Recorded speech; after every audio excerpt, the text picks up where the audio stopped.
লোকটি কালো কুমিরদের খাবার দিচ্ছিল, কিন্তু সে যখন পুকুরের মাঝখানে পৌঁছালো তখনই কালো বস বিশ্বাসঘাতকতা করলো। চুপি চুপি একটি কাঠের সেতুটাই তুলে নিল। জলের কুমিরগুলো সাথে সাথে তার দিকে ঘুরে এলো। লোকটি বুঝতে পারলো সে ফাঁদে পড়েছে। কুমিরগুলো কিছুক্ষণ আটকাতে সে তাড়াহুড়ো করে মাটিতে পড়ে থাকা খাবারগুলো কুমিরের দিকে ছুড়ে দিল, কিন্তু এই অল্প খাবারে তাদের জন্য যথেষ্ট নয়। অল্প কিছুক্ষণের মধ্যেই কুমিরগুলো আবার তার দিকে ছুড়ে এলো। বিপদের শেষ প্রান্তে দাঁড়িয়ে লোকটি খুবই ভয় পেয়ে যাচ্ছিল, কিন্তু পাশে দেখলো ছোট একটি নৌকা। তার মাথায় একটি বুদ্ধি এলো। সে তার হাতে থাকা ঘড়ি দিয়ে চেষ্টা করলো নৌকাটিকে ধীরে ধীরে সামনে নিয়ে আসতে, কিন্তু অর্ধেক পথে আসতেই দেখা গেল নৌকাটি আটকেই রয়েছে একটি চেনের মধ্যে।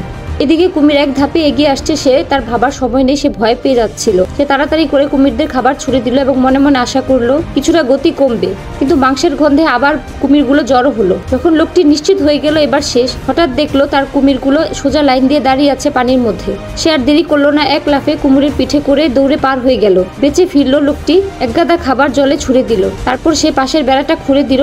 এরপর খাবারগুলো চারিদিকে ছড়িয়ে দিল। কুমিরগুলো মুহূর্তের মধ্যেই পুকুর থেকে বেরিয়ে এলো। কুমিরগুলো সেই গন্ধে টানে সোজা ঘরের দিকে এগিয়ে এলো।